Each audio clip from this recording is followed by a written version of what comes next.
Hello everyone, good morning. स्वागत है सभी का ऑनलाइन स्टडी में। तो कल हमने आपको टॉपिक बता दिया था टेलीग्राम पर। उम्मीद करते हैं कि आप सभी लोगों ने अपना होमवर्क कंप्लीट किया होगा। टॉपिक में पहला टॉपिक जो दिया गया था मगध साम्राज्य, लूसेंट सब्जेक्टिव और ऑब्जेक्टिव दोनों दिया गया था। साथ में संविधान के स्रोत पॉलिटी से। तो इस वीडियो में हम लोग कोशिश करेंगे कि आपको जितने होमवर्क मिले उनमें से क्या इंपॉर्टेंट क्वेश्चंस हैं जो एग्जाम्स ओरिएंटेड होना चाहिए वो हम इस वीडियो में डिस्कस करने वाले हैं। तो हम यहाँ पे क्यूज के क्वेश्चंस पूछेंगे और कोशिश करिएगा आप लोग राइट आंसर गेस करने की।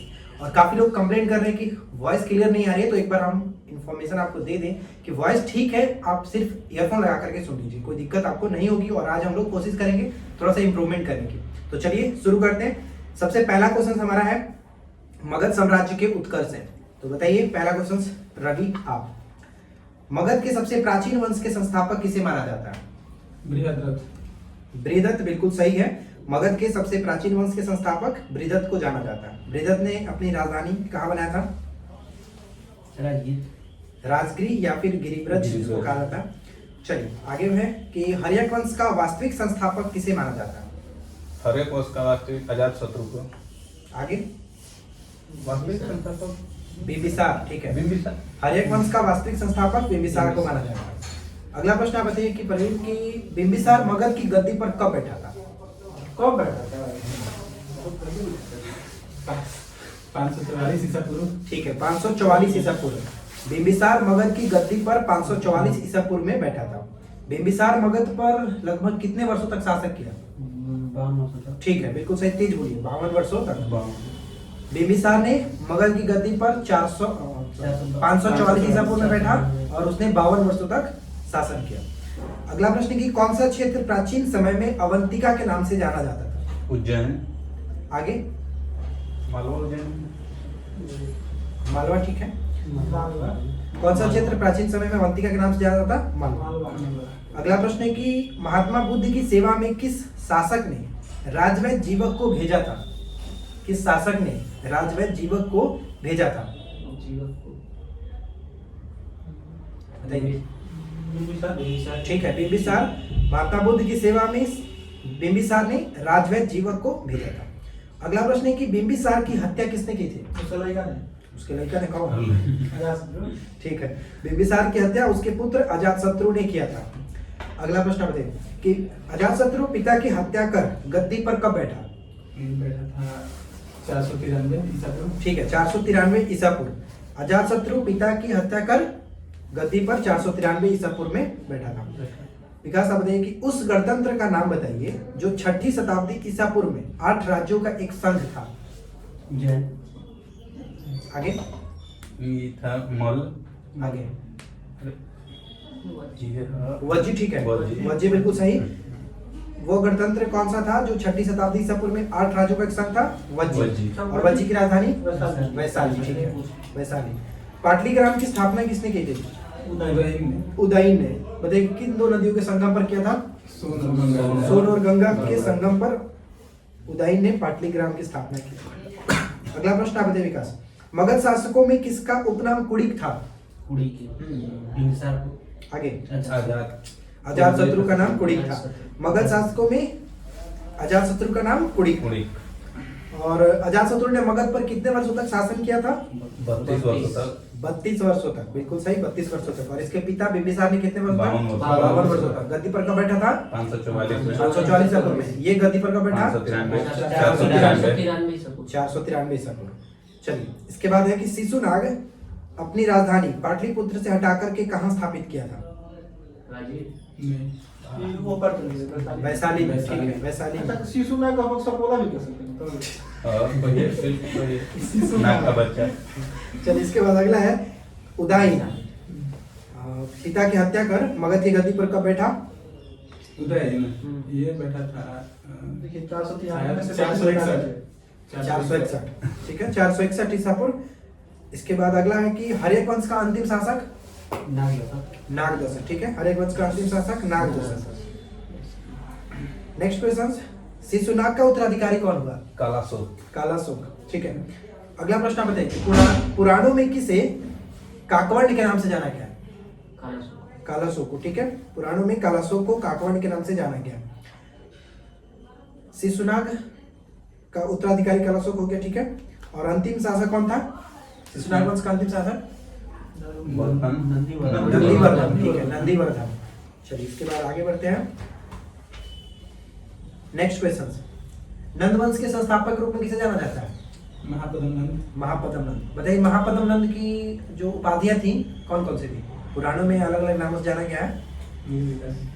एकराट भार्गव सर्वछत्रांतक। ठीक है, सर्वछत्रांतक, एकराट, भार्गव, महापद्म नंद की उपाधियां थी और ये नंद वंश का प्रथम राजा और सर्वाधिक शक्तिशाली राजा था। नंद वंश का अंतिम शासक? ठीक है, घनानंद। नंद वंश का अंतिम शासक घनानंद। सिकंदर के आक्रमण के समय भारत पर किस वंश का शासक था? नंद वंश का। और राजा कौन था? घनानंद। ठीक है, इससे क्वेश्चन भी पूछता है कि अशोक से पहले किसने कलिंग पर विजय प्राप्त की थी? महापद्म नंद। अगला प्रश्न, सिकंदर ने भारत के किस क्षेत्र पर आक्रमण किया था? ये थी किस क्षेत्र पर? पश्चिमोत्तर क्षेत्र पर। नंद वंश के पतन के पश्चात मगध पर किस वंश का शासन आरंभ हुआ? बताइए तो। नंद वंश के बाद बोलिए जल्दी। असीम मात्रा भी बोल सकते हैं। मौर्य वंश से। ठीक है, मौर्य वंश से। कबार दिया था, मतलब मार दिया। चलिए आगे बताइए, बिंबिसार किस वंश का अनुयायी था? वंश का सॉरी, धर्म का। किस धर्म का अनुयायी था? बिंबिसार जैन धर्म का। आगे आजीवन बौद्ध धर्म का अनुयायी था। बिंबिसार। मगध तो उसका लड़का जो भी जैन धर्म का अजातशत्रु जैन धर्म का अनुयायी। चलिए इसके बाद नेक्स्ट वन, मगध साम्राज्य में प्रथम भारतीय राजा कौन था जिसने प्रशासनिक व्यवस्था पर बल दिया था? मगध साम्राज्य में प्रथम भारतीय राजा कौन था जिसने प्रशासनिक व्यवस्था पर बल दिया था? बिंबिसार। ठीक है, बिंबिसार। द्वितीय बौद्ध संगीति का आयोजन किसके समय में हुआ था? शासक कौन थे? कालाशोक। ठीक है, कालाशोक। आयोजन कहाँ, अध्यक्षता किसने की थी? साबाका में। इसके बाद अगला है कि अजातशत्रु किस वंश का शासक था? हर्यक वंश का शासक था। इसको और ने किस नाम से जाना था? कुड़ी। शासन कितने वर्षों तक किया? 32। गद्दी पर कब बैठा? 493 ईसा पूर्व। चलिए, राजा नंद का उल्लेख करने वाला अभिलेखीय प्रमाण कौन सा है? पद्म नंद का खारवेल का मतलब हाथी गुम्फा में राजा नंद का उल्लेख करने वाला अभिलेखीय प्रमाण खारवेल का हाथी गुम्फा में। उदयन ने पाटलिपुत्र की स्थापना किन दो नदियों के संगम पर की थी? गंगा और सोन।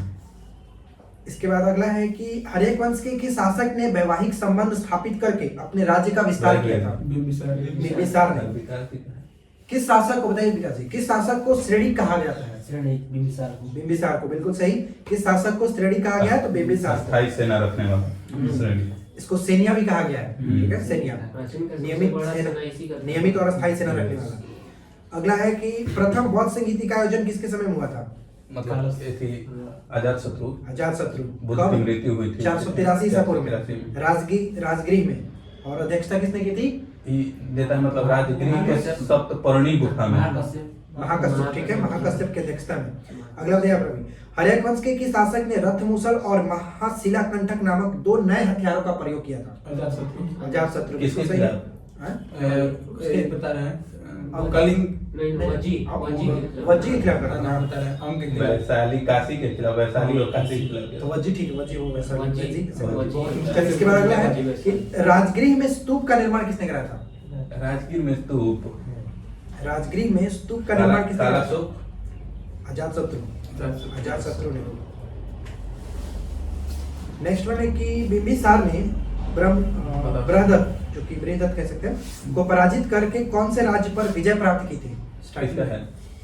अंग पर। ठीक है, अंग पर। बिंबिसार ने बृहदत्त को पराजित करके कौन से राज्य पर विजय प्राप्त किया था? अंग पर। तो यहाँ पे मगध साम्राज्य के उत्कर्ष से जो प्रश्न बन सकते थे वो हमने कवर किया। इसके बाद हमारा जो नेक्स्ट टॉपिक था संविधान के स्रोत, तो उसको हम लोग देख लेते हैं। चलिए शुरू करते हैं, मजा आएगा। बताइए, भारतीय संविधान पर सबसे गहरा प्रभाव किसका रहा है? भारत शासन अधिनियम 1935। ठीक है, भारत शासन अधिनियम 1935 का। अगला प्रश्न क्या समझिए कि संसदीय प्रणाली कहाँ से लिया गया? यूएसए से। आगे ब्रिटेन। ब्रिटेन। ठीक है, संसदीय प्रणाली ब्रिटेन से लिया गया। विधि निर्माण प्रक्रिया बताइए आप। विधि निर्माण प्रक्रिया कहाँ से लिया गया? विधि निर्माण प्रक्रिया विधि निर्माण विधि द्वारा स्थापित हुआ विधि द्वारा इंग्लैंड ठीक है, इंग्लैंड, ब्रिटेन। ब्रिटेन। विधि द्वारा निर्माण प्रक्रिया जो कहा जाएगा वो इंग्लैंड, और स्थापित प्रक्रिया जापान। जापान। संविधान में उद्देशिका का विचार कहाँ से लिया गया है? उद्देशिका का विचार उद्देशिका बस प्रस्तावना प्रियम्बल का जो विचार है वो प्रस्तावना कहाँ से लिया कहाँ गया? लिया गया उद्देशिका सर ये प्रस्तावना का ऑस्ट्रेलिया यूएसए, भाषा है ऑस्ट्रेलिया से, भाषा उसका है। भाषा ऑस्ट्रेलिया है।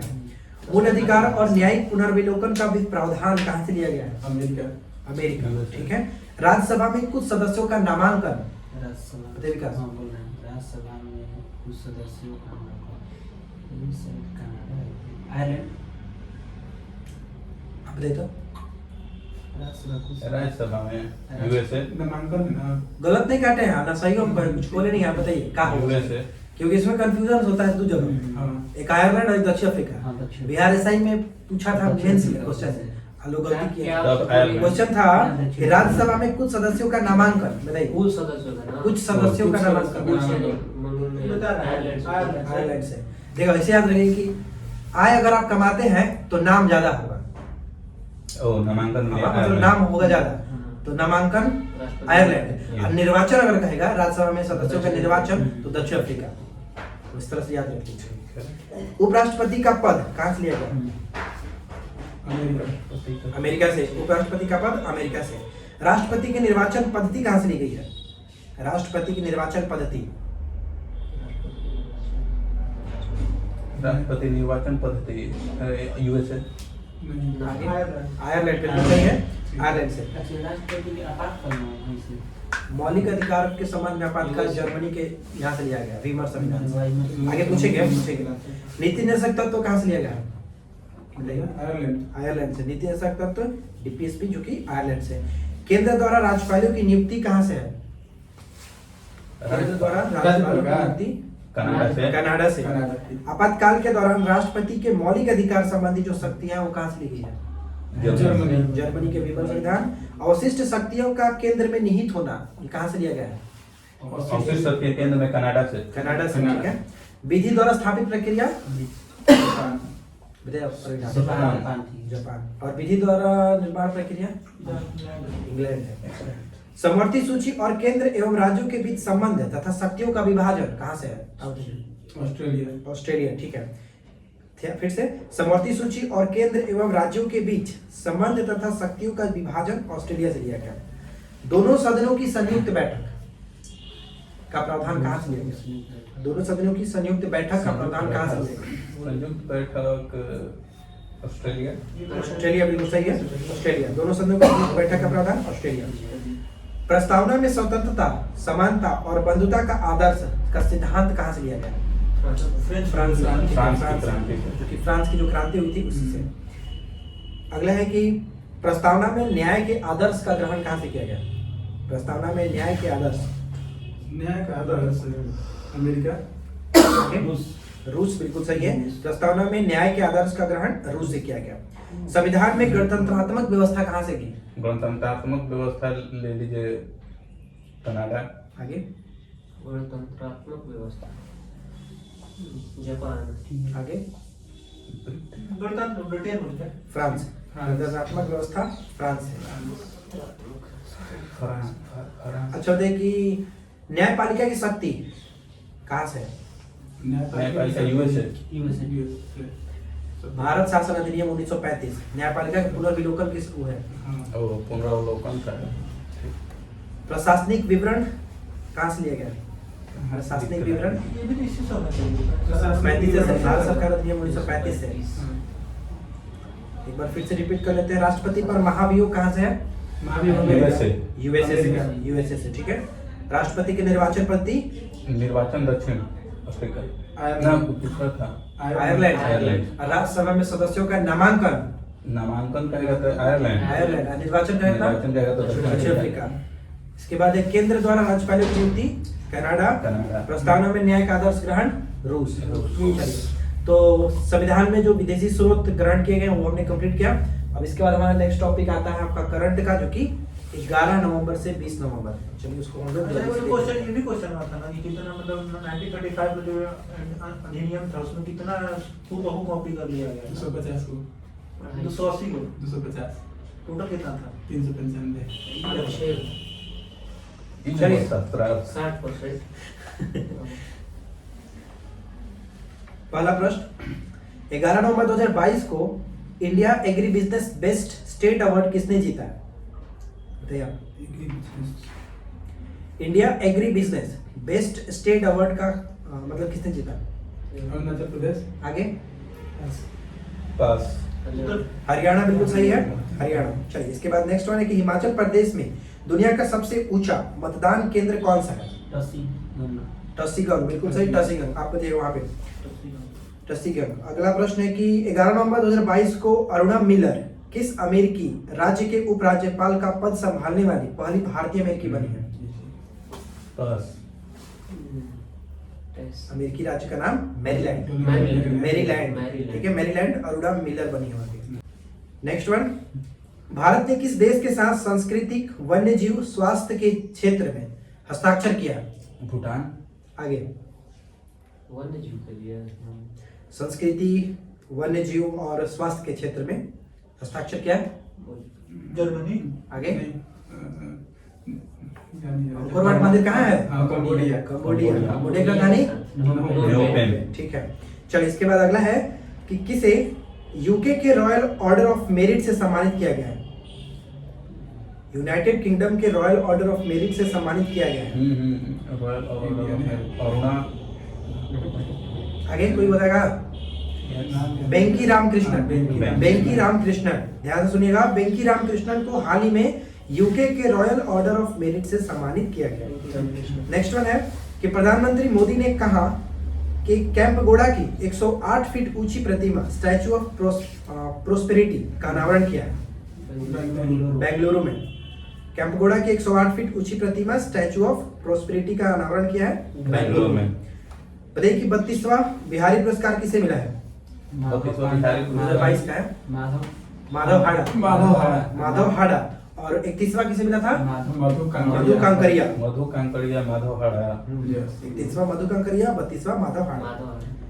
चलिए इसके बाद अगला है कि वैश्विक उत्पादन में 41% के साथ बाजरा का प्रमुख उत्पादक देश कौन सा बन गया है? बाजरा। भारत। भारत, ठीक है।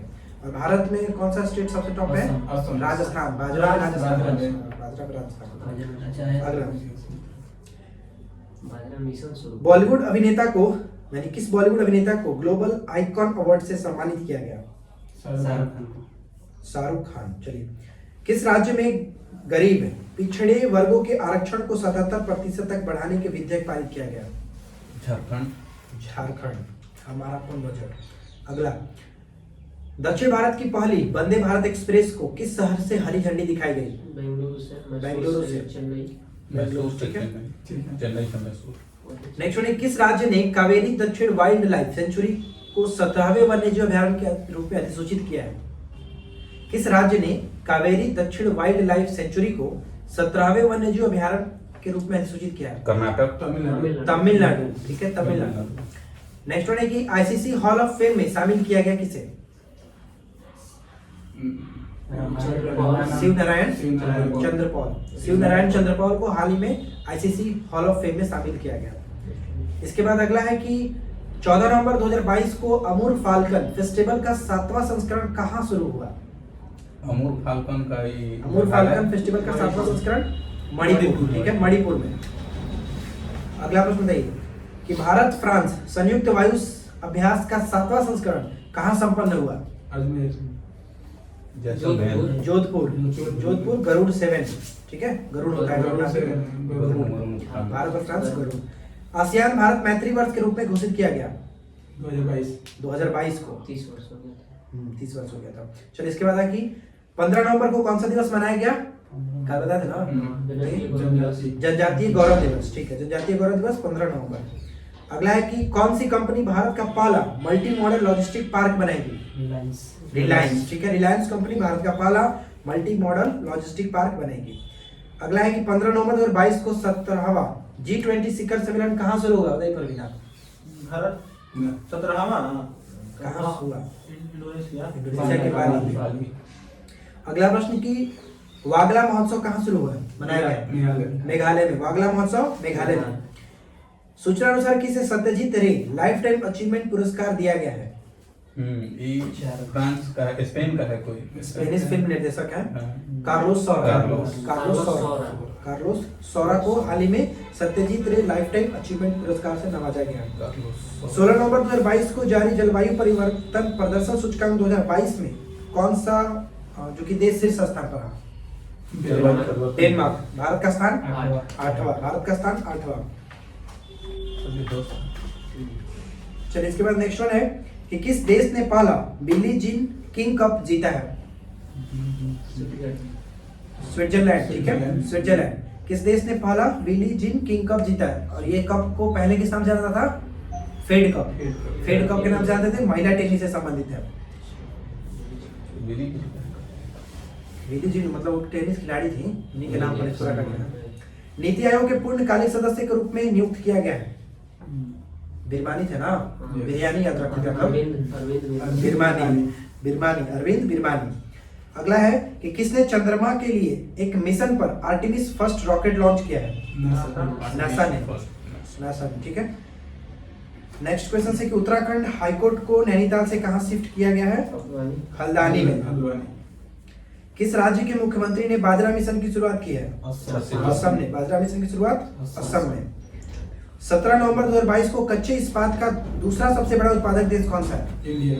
भारत। ठीक है, पहला चीन। इसके बाद नेक्स्ट वन है कि पूर्वोत्तर ओलंपिक खेलों के दूसरे संस्करण का समापन कहाँ हुआ? शिलोंग। ठीक है, और प्रथम कहाँ पर हुआ था? मणिपुर में। तीसरा संस्करण कहाँ पर हुआ? नागालैंड में। तीसरा संस्करण नागालैंड में। पहला मणिपुर में, दूसरा शिलोंग हुआ और तीसरा आपका नागालैंड में। अगला प्रश्न बताइए, विश्व शौचालय दिवस कब है? विकास आप 19 नवंबर को। 19 नवंबर को। ठीक है, और कुछ बताइएगा? पुरुष दिवस, अंतर्राष्ट्रीय पुरुष दिवस। अंतर्राष्ट्रीय पुरुष दिवस। और इंदिरा गांधी का जन्म हुआ था। इंदिरा गांधी का जयंती मतलब कह सकते हैं 19 नवंबर को। ठीक, बर्थडे है इंदिरा गांधी का। इंदिरा गांधी का बर्थडे है। अब पुण्य तिथि कब होता है इंदिरा गांधी का? 31 अक्टूबर। 31 अक्टूबर को। और 31 अक्टूबर को क्या मनाते हैं जी? नाते बताइए। एकता दिवस। एकता दिवस किसका जयंती है? इंदिरा गांधी पटेल। सरदार वल्लभ पटेल। दो दिन जयंती मनाएंगे क्या उनका? पटेल जी का है। पटेल जी का। चलिए, अच्छा पटेल जी की मूर्ति कहाँ पर है? मतलब उनका स्टैचू सबसे बड़ा कहाँ पर है? Statue of unity Kakadiya Gujarat Narmada नदी किनारे साधु बेट द्वीप पे। हाँ महाराज, हम रट लिए थे जी। चलिए अगला बताइए। कट हो गई। 19 नवंबर 2022 को किस राज्य के वन विभाग ने भारत का पहला एलिफेंट डेथ ऑडिट फ्रेमवर्क पेश किया है? किस राज्य के वन विभाग ने भारत का पहला एलिफेंट डेथ ऑडिट फ्रेमवर्क पेश किया है? तमिलनाडु। अगला है कि भारतीय सेना की पहली महिला स्काई ड्राइवर कौन बनी है?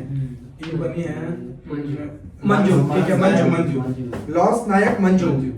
अगला है कि किस राज्य के मुख्यमंत्री ने अमर सरकार पोर्टल लॉन्च किया? अमर सरकार पोर्टल लॉन्च किया? त्रिपुरा। प्रधानमंत्री मोदी ने कहा डोनी पोलो एयरपोर्ट का उद्घाटन किया है? अरुणाचल प्रदेश के ईटानगर में। डोनोपोली एयरपोर्ट। सबसे कम उम्र के विश्व नंबर 1 एटीपी खिलाड़ी कौन बने हैं? कार्लोस अल्कराज से जीते थे ना यूएस ओपन। चलिए अगला प्रश्न है। नेक्स्ट क्वेश्चन की प्रधानमंत्री मोदी ने कहा 600 मेगावाट की कामेंग जल विद्युत परियोजना समर्पित की है? अरुणाचल प्रदेश। ठीक है, अरुणाचल प्रदेश। अगला है कि मनिका बत्रा ने एशिया कप टेबल टेनिस में कौन सा पदक जीता है? कांस्य पदक। कांस्य पदक। मनिका बत्रा का संबंध किस खेल से? टेबल टेनिस से। सेना प्रमुख जनरल मनोज पांडे को कहां गार्ड ऑफ ऑनर मिला है? पेरिस में। गार्ड ऑफ ऑनर पेरिस में मिला है। चलिए, तो बस आज की इस वीडियो में इतना ही था और अब कुछ नहीं ना जी। साइंस क्या कीजिएगा? फिर काट लीजिएगा। अब ना काटिंग। फिर क्या कटोरी दो काटिंग। ये लंबा खींचेंगे। लंबा मत खींचिए सब एक ही चीज बात रिपीट कर लो में खाली विकास करे तो पूछे लड़का लंबा ना खींचे खाली रिपीट कर पूछा इन तीनों करके खाली रिपीट कर लो में एक ही चीज पे जीवाणु जीवाणु जीवाणु विषाणु विषाणु विषाणु आज ना टाइम पे करें क्वेश्चन बोलिएगा। तो फ्रेंड्स नेक्स्ट टॉपिक जो दिया गया था साइंस ऑब्जेक्टिव से पादप जगत का वर्गीकरण। तो चलिए हम लोग यहाँ पे जो इंपॉर्टेंट क्वेश्चंस याद रखना चाहिए आपको उसको हम लोग जल्दी से पूछ लेते हैं। तो पहला प्रश्न है कि निम्नलिखित में से किसे वर्गीकी का पितामह कहा जाता है? लीनियस लीनियस को कहा जाता है, बिल्कुल सही। द्विनाम पद्धति के प्रतिपादक लीनियस थे। अगला बताइए आप, वर्गीकरण का प्राकृतिक जो सिस्टम है यानी कि सिस्टम ऑफ नेचर पुस्तक है वो किसने लिखा है? Charles Linnaeus. Charles Linnaeus. Carl Linnaeus की चार्ल्स डार्विन है। मुझे लिनियस हो गया ना। चलिए अगला है कि पुष्पी पादपों को रखा जाता है किसमें? पुष्पी पादपों को पुष्पी पादपों को रखा जाता है गेम्स में। फेंड्रोगेम्स में, बिल्कुल सही, फेंड्रोगेम्स में। और अपुष्पी पादपों को क्रिप्टोगेम्स के अंतर्गत। हाइड्रोफाइट्स के अंतर्गत आते हैं बताइए प्रवीण, कौन किस प्रकार के पौधे? एक्वेटिक ना। चलिए पौधे हैं एक्वेटिक पौधे। जिन पौधों पर बीज बनते हैं किंतु पुष्प नहीं लगते उन्हें क्या कहते हैं? अनावृत बीजी जिम्नोस्पर्म। अनावृत बीजी जिम्नोस्पर्म।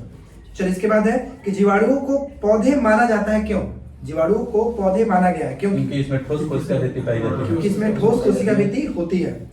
अगला प्रश्न बताइए कि जीवाणुओं की साधारण आकृति क्या होती है? तो जीवाणु की नॉर्मल जो आकृति है कैसा होता है? छड़ रूपी। ठीक है, छड़ रूपी। इसके बाद जो जीवाणु आकार में सबसे छोटे होते हैं उन्हें क्या कहते हैं? कोकस गुलाड़ू कहते हैं। जो आकार में सबसे छोटे होते हैं गोलक कहते हैं, गुलाड़ू। और एक गोल जीवाणु जो होता है उसको कोकस। चलिए इसके बाद है कि वास्तविक केंद्र किसमें अनुपस्थित होता है? नहीं होता है, जीवाणु में नहीं होता है। ठीक है। बैक्टीरिया में पाया जाने वाला प्रकाश संश्लेषी आशय क्या कहलाता है? वर्णकी लवक। वर्णकी लवक। इसके बाद है कि पाश्चर प्रसिद्ध है, कारण क्या है इनके प्रसिद्धि का? रोगों की जन्म थ्योरी दिया था। सबसे छोटा जीव कौन सा है? माइकोप्लाज्मा। सबसे छोटा जीव माइकोप्लाज्मा। अगला प्रश्न है कि जो जीवाणु सीधे ही वायुमंडलीय नाइट्रोजन को नाइट्रोजन के यौगिक में बदलते हैं उन्हें हम लोग क्या कहते हैं? नाइट्रोजन स्थिरीकरण जीवाणु। ठीक है, नाइट्रोजन स्थिरीकारी जीवाणु के नाम से जाना जाता है। मानव की आंत में पाया जाने वाला जीवाणु कौन सा है? ठीक है, एसरिका कोलाई। मानव के आंत में पाया जाने वाला जो जीवाणु है एसरिका कोलाई। तपेदिक उत्पन्न करने वाला जीवाणु कौन सा है यानी कि टीबी उत्पन्न करने वाला जीवाणु कौन सा है? माइकोबैक्टीरियम। अगला प्रश्न है कि एंटीबायोटिक अधिकांशतः प्राप्त होते हैं जीवाणुओं से। अधिकांशतः प्राप्त होते हैं जीवाणुओं से। नाइट्रोजन स्थिरीकरण में लेग हीमोग्लोबिन का कार्य क्या होता है? ऑक्सीजन का वहन करना, ऑक्सीजन का अवशोषण। चाय की पत्तियों के क्यूरिंग में किसका उपयोग किया जाता है? जीवाणु का। ठीक है, चाय की पत्तियों के क्यूरिंग में जीवाणु का प्रयोग करते हैं।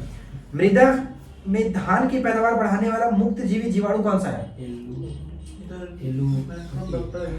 एनाबिना। मृदा में धान की पैदावार बढ़ाने वाला मुक्त जीवी जीवाणु कौन सा है? एनाबिना। अगला है कि सहजीवी नाइट्रोजन यौगिकरण जीवाणु कौन सा है? सहजीवी नाइट्रोजन यौगिकरण जीवाणु कौन सा है? राइजोबियम।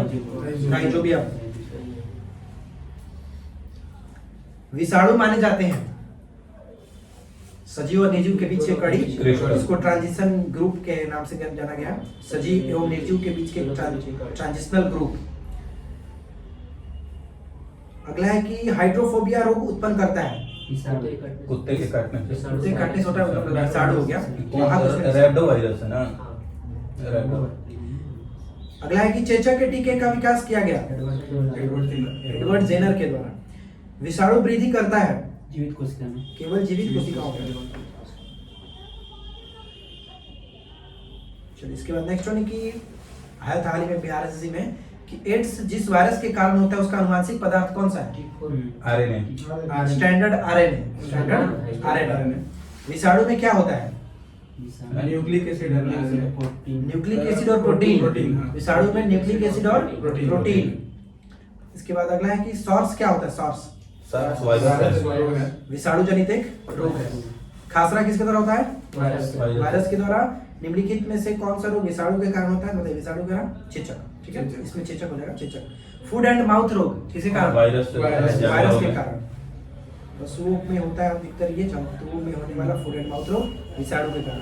आलू में मोजाइक रोग, आलू मोजाइक रोग की जीवाणु से, विषाणु विषाणु। विषाणु के कारण। सेवालों की कोशिका भित्ति किसकी बनी होती है? सेलुलोज की। सेवालों कोशिका भित्ति सेलुलोज की। किस शैवाल से आयोडीन प्राप्त होता है? लेमिनेरिया से आयोडीन प्राप्त होता है। केल्प प्राप्त होता है? केल्प समुद्री शैवाल से, इसमें काफी मात्रा में आयोडीन होता है। चलिए इसके बाद है कि जैव उर्वरक के रूप में इस्तेमाल किया जाता है। दो तीन नाम बताइए। राइजोबियम हो गया, नीलहरी शैवाल, एजोला। अगला है कि अंतरिक्ष कार्यक्रमों में ऑक्सीजन की आपूर्ति को नियंत्रित करने के लिए प्रयुक्त किए जाने वाला एक कोशिकीय शैवाल का नाम क्या है? क्लोरेला। ठीक है, क्लोरेला। अगला है कि एगार एगार किससे तैयार किया जाता है? शैवाल से। एगार एगार शैवाल से। कवकों की कोशिका भित्ति किसकी बनी होती है? काइटिन की। काइटिन एवं हेमिसेलुलोज की। अधिकतर ऑप्शंस में काइटिन ही रहेगा, लेकिन अगर दोनों रहेगा दोनों मान लीजिए। काइटिन और हेमिसेलुलोज। कवकों द्वारा संचित भोज्य पदार्थ किस रूप में संचित होता है?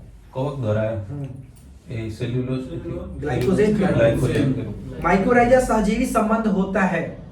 माइकोराइजा किनके बीच सहजीवी संबंध होता है? शैवाल और कवक। कवकों तथा उच्च पौधों की जड़ों के बीच। कवक। कवकों तथा उच्च पौधों की जड़ों के बीच। वृक्षों के छाल पर उगने वाले पौधे को क्या कहते हैं? कार्टिकोलस। और गोबर पर उगने वाले कवक को क्रोपोफिल्स। क्रोपोफिल्स। पेनिसिलियम क्या है? पेनिसिलियम क्या है? कवक। कवक। ठीक। पेनिसिलियम की खोज किसने की थी? अलेक्जेंडर फ्लेमिंग ने। अगला है कि औद्योगिक स्तर पर पेनिसिलियम प्राप्त किससे किया जाता है? पेनिसिलिया से। पेनिसिलियम क्राइसोजेनम से। पेनिसिलियम क्राइसोजेनम से। इसके बाद अगला है कि ईस्ट में कायिक जनन होता है किसके द्वारा? मुकुलन के द्वारा। बिल्कुल सही, मुकुलन के द्वारा। ईस्ट में कायिक जनन मुकुलन के द्वारा। विस्तृत स्पेक्ट्रम प्रतिजैविक किससे उत्पन्न होते हैं? विस्तृत स्पेक्ट्रम प्रतिजैविकी किससे उत्पन्न होते हैं? स्पेक्ट्रोमाइसीज से। स्पेक्ट्रोमाइसीज। अगला है कि टीका रोग किसमें होता है? टिक्का मूंगफली में होता है। टीका रोग मूंगफली में। और गन्ने में लाल रंग रोग किसके द्वारा होता है? कवक के द्वारा, फंगस के द्वारा। ठीक है। अगला है कि मशरूम क्या है? मशरूम एक प्रकार का कवक है। प्रथम प्रयुक्त प्रतिजैविकी कौन सा था? एंटीबायोटिक कौन सा था? पेनिसिलिन। ठीक है। एथलीट फुट नामक बीमारी किससे होती है? कवक से। ठीक है, कवक से। अल्फा बीस किससे निकालते हैं या फिर प्राप्त होता है, बनते हैं? कवक से। ठीक है, अल्फा बीस बनते हैं कवकों से। नेक्स्ट वन है कि एस्परजिल्स का उपयोग किसके बनाने में होता है? कवक को बनाने में। पनीर बनाने में। सब कवके कह दीजिए आप। एस्परजिल्स का प्रयोग होता है पनीर बनाने में। ठीक है। चलिए, लाइकेन जो एक नग्न चट्टान पर भी पारिस्थितिकी अनुक्रम को प्रारंभ करने में सक्षम है, वास्तव में किसके सहजीवी साहचर्य होता है? लाइकेन मतलब शैवाल और कवक का। शैवाल और कवकों का मिश्रण होता है, मतलब दोनों मिलकर सहजीवी होता है। निम्नलिखित में से क्या SO2 प्रदूषण का सर्वोत्तम सूचक होता है? लाइकेन। लिटमस किससे निकाला जाता है? लाइकेन से। लाइकेन में कवक और शैवाल के मध्य सहजीवी संबंध क्या कहलाता है? हेलोटिज्म। हेलोटिज्म के नाम से आता है। चलिए अगला है कि पेड़ों की छालों पर उगने वाले लाइकेन को क्या कहते हैं?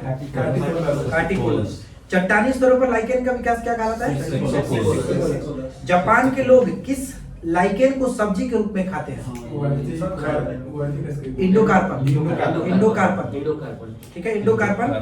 जापान के लोग किस लाइकेन को सब्जी के रूप में खाते हैं? इंडोकार्पन। नेक्स्ट वन कि मिर्गी की औषधि किस लाइकेन से प्राप्त होती है? परमेलिया से। वनस्पति जगत में निम्नलिखित में से किसको उभयचर कहते हैं? मतलब वनस्पति जगत में किसको उभयचर कहते हैं? ब्रायोफाइटा को। अगला है कि जलीय फर्न जिसे जैव उर्वरक के रूप में प्रयोग किया जाता है, कौन सा है? एजोला। जलीय फर्न एजोला। अगला है कि निम्नलिखित में से किसके बीजाणु दवा के रूप में प्रयोग किए जाते हैं? बीजाणु किसके बीजाणु दवा के रूप में इस्तेमाल किया जाता है? लाइकोपीडियम। लाइकोपीडियम। सबसे अधिक क्रोमोसोम किसमें पाया जाता है? टेरिडोफाइटा, करीब 1300 से लेकर 1600 तक। नाम है ये कौन रहा था? हमको बहुत नाम याद करने में दिक्कत हो रहा है। संसार के सबसे लंबे पौधे कौन से, मतलब किसके अंतर्गत आता है? जिम्नोस्पर्म, यानी कि अनावृत बीजी। अनावृत बीजी। जिम्नोस्पर्म का मेवा किसे कहा जाता है? चिलगोजा। जिम्नोस्पर्म का मेवा चिलगोजा को। और अगला है कि सबसे बड़ा बीजांड किसमें होता है? साइकस में। चिलगोजा किससे प्राप्त होता है? स्पाइनस से। स्पाइनस से, जबकि साबूदाना प्राप्त होता है साइकस से। ध्यान रखिएगा। दमा एवं खांसी के रोगों का काम आने वाली जो औषधि है इफेड्रिन निकाला जाता है, प्राप्त किया जाता है इफेड्रा से। इफेड्रिन जो होता है निकाला जाता है इफेड्रा से। तेल प्रदूषण के नियंत्रण में प्रयुक्त होने वाला सुपर बग क्या होता है? जीवाणु विकृति। जीवाणु विकृति का होता है। जैसे ऑप्शन रहेगा कवक विकृति, जीवाणु विकृति, शैवाल, फलाना ढिमकाना, तो इसमें से आप सही करेंगे जीवाणु विकृति। अगला है कि कौन निम्नलिखित में से कौन प्रदूषण संकेतक पौधा है? लाइकेन। लाइकेन किसका बनाता है? शैवाल और कवक का। चलिए, इसके बाद है जैविक खाद के रूप में प्रयुक्त किया जाता है एजोला। जैविक खाद के रूप में एजोला, जलीय फर्म था ना। चलिए, इसके बाद लास्ट क्वेश्चन कि निम्नलिखित में से कौन सा जैविक नाइट्रोजन निर्धारण से संबंधित है? लाल शैवाल, भूरा शैवाल, हरा शैवाल या नील हरित? ऑल कौन है? नील हरित शैवाल। नील हरित शैवाल। तो फ्रेंड्स, आज की इस वीडियो में इतना ही। हम लोग का सेवा यहीं पे समाप्त होता है और कल का जो टॉपिक होगा टेलीग्राम पर मिल जाएगा, तो टेलीग्राम ज्वाइन करके रखिए। जो भी टॉपिक है उसको कंप्लीट करके आइए, तब आराम से वीडियो को सुनिए। तो मिलते हैं हम लोग नेक्स्ट क्लास में। Thanks for watching, keep watching, keep learning. Have a good day.